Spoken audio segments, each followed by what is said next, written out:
For months, people have been asking when someone would finally challenge Benjamin Netanyahu directly on the issues dominating global headlines. Before we dive into the full story, comment where you're watching from, and don't forget to like and subscribe so you don't miss the next one. In this clip, a journalist puts a tough question directly to Netanyahu, creating a rare and tense exchange that has sparked a lot of discussion.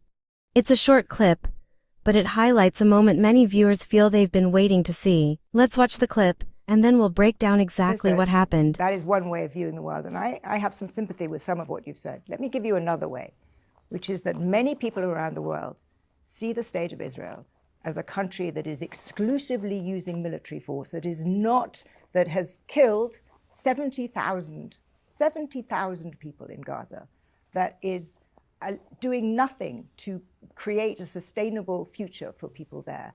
That is a country, you've been accused of being a war criminal. That if you went to go to several countries in Europe, you're going to get arrested. This is not just mad campus radicalism.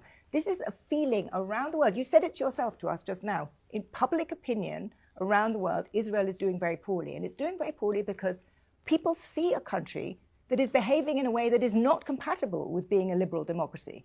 And therefore, I think you have a problem. I think that loss of public opinion, what struck me from your autobiography was how subtly and for how long you have understood this. You know that political power comes from public opinion, and you know that you need to win the battle of public opinion, and you're losing it. You've absolutely lost it in Europe, but much more worryingly for you, you're losing it in America. And I think that what you've just told me about fanaticism is true in part, but it is not going to shape public opinion. People are going to roll their eyes and say, he's saying that anybody who says anything critical about Israel is anti-Semitic. He's giving this large, this story about fanaticism, and he's not accepting the fact that Israel is behaving in a way that we think is incompatible with the kind of liberal democracy that we claim. The ratio of combatants to non-combatants killed was 6-1, 7-1. In Gaza, because Hamas was forcing people to stay in urban areas at gunpoint, the ratio is about 1.5 to 1. And we lost a lot of soldiers because we didn't carpet bomb. That is disputed, Prime Minister. We didn't do... People have different ratios as well. I'm telling you, you don't actually, but that's not the point. It certainly wasn't 6-1 or 7-1, and we certainly didn't carpet bomb, which we could have done right away. We've lost a lot of people by my refusal and the IDF's own mores in making sure that doesn't happen. Now, if you have the densest urban warfare theater in history, with 500 kilometers of terror tunnels underneath, 50 meters below, 50 meters above, everything booby-trapped, and you don't come in and just bomb the place to smithereens, which we didn't.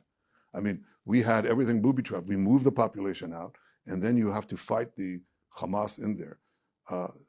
The ratios in Mosul, the ratios in Fallujah, the ratios elsewhere, there's nothing comparison, and that was nothing compared to what our brave soldiers had to face in Gaza. So I dispute the fact. The argument that you put forward is being put forward. It doesn't make it true. What is true is that Israel is fighting these worst killers, these people who took not only beheaded our men, raped our women, and then murdered them, burned our babies alive, and took 255 hostages, which we took out. Nobody believed that we got them out. These are barbarians, and they're given a free look. The flag of Israel and the flag of America. When you have pro-Israel demonstrations, they wave Israeli flags, they wave American flags, they wave British flags. These people are against you, whether you recognize it or not. They will sweep away your societies, your freedoms, your ideas, the values that we cherish, exactly as you do. Prime Minister, it really isn't just extreme radicals. There are huge numbers of people who are concerned about Israel's behavior, frankly, including people like me. Well, I think that if Britain was invaded, forgive me, if Britain was invaded and you had the equivalent, in Britain, your population is what, 65 million, something like that, 60 million, right?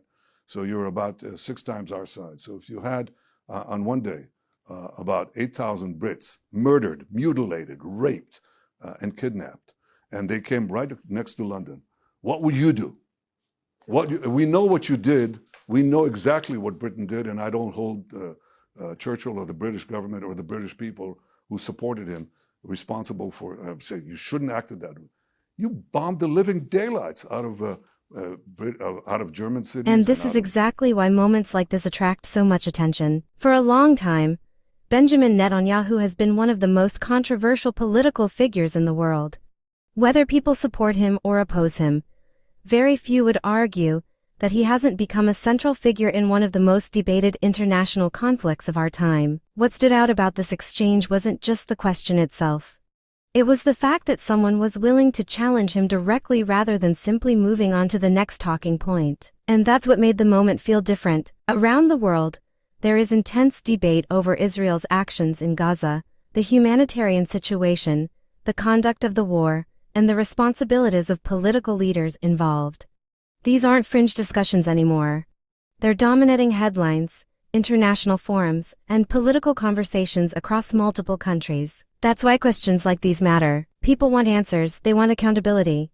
They want leaders to respond to criticism directly rather than relying on carefully crafted messaging or public relations strategies. And whether you agree with Netanyahu or not, it's clear that public scrutiny has only intensified as the conflict has continued. You can see why exchanges like this generate such strong reactions. Supporters see a leader defending his country's actions. Critics see a politician being forced to confront difficult questions that many believe deserve answers. Either way, this was one of those rare moments where the usual political script was interrupted, and the conversation became far more uncomfortable than expected. And perhaps that's why the clip has resonated with so many people.